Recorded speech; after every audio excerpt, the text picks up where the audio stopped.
Jeg vil sige noget om, hvad særlig sensitiv typisk skammer sig over. Og det kan for eksempel være langsomheden. At man ikke kan komme med et hurtigt svar, hvis nogen spørger om et eller andet. Særlig sensitiv vil typisk gerne lige være helt sikker på, at det, de siger nu, heller ikke sårer nogen. Så man tænker sig lige om en ekstra gang. Og nogen fortæller, at de bliver bange for, at andre skal tro, at de ikke vil sige sandheden, fordi de ikke kan svare hurtigt og uden tøven. Og så kan det være den med at være irriteret over de andres lyde. Man kan se, at de andre ikke ser ud til at være generet af det, og man synes ikke, man burde lade sig gå på af det. Men faktisk, så kan man godt sidde og være blevet rigtig godt negativ indeni over nogle lyde, man ikke kan lide.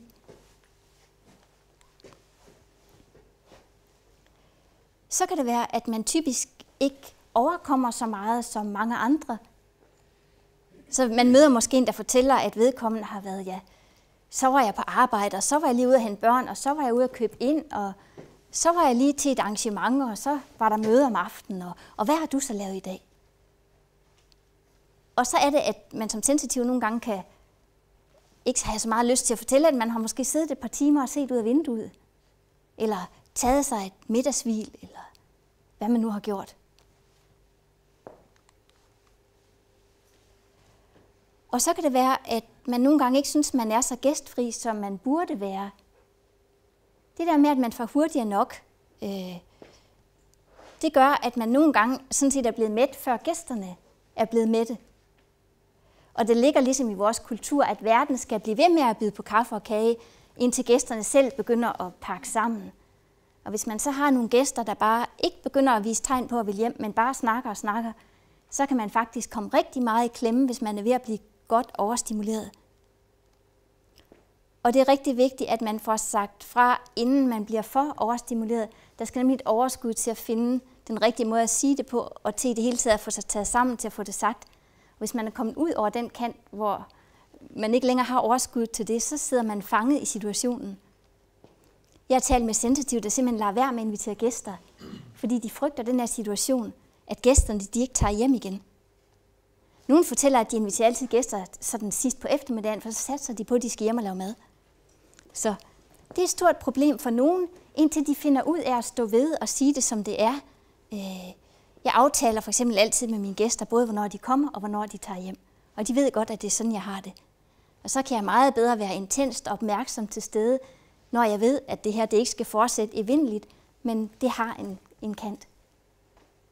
Så det kan være noget andet, særligt sensitive skammer sig over, at de nogle gange kan sidde og ønske deres gæster meget langt væk.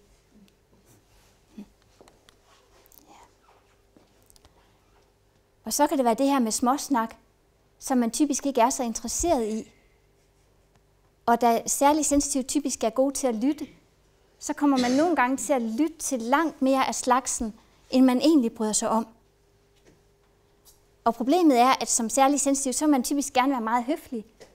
Så det kan godt være, at man sidder og smiler og er opmærksom, og måske endda læner sig frem og ser lyttende ud venligt, selvom man i virkeligheden er træt og slet ikke orker at høre på mere. Så noget af det, jeg snakker med særligt sensitiv om, er at prøve at finde mod til at læne sig lidt tilbage og se lidt træt ud, hvis det er sådan, man har det. Fordi man kommer også til at sende nogle signaler, som andre folk ikke forstår, hvis man bliver ved med at se interesseret ud, selvom man er ved at kede sig gudsjammerligt. Så. Men det der med småsnakken, og det kan også være noget af det, der kan være svært i kantinesituationen, f.eks. i middagspausen, hvis snakken foregår på et meget overfladisk plan. Og hvis den sensitive så synes, at man bør ikke alene høre på det hele, men også helst skulle deltage i det, så kommer man til at presse sig. Men det her er eksempler på, hvad særligt sensitive typisk skammer sig over. Og det er alt sammen noget, man kan arbejde med og komme til at få det godt med og være, som man er, selvom det er anderledes end som de fleste andre. Rigtig mange særligt sensitive oplever, når de kommer til at forstå sig selv, at de får et langt rigere liv. Og i stedet for at have en række problemer, så har de en begrænsning, men de har også en meget stor glæde og en evne til et dybt nærvær og et godt liv.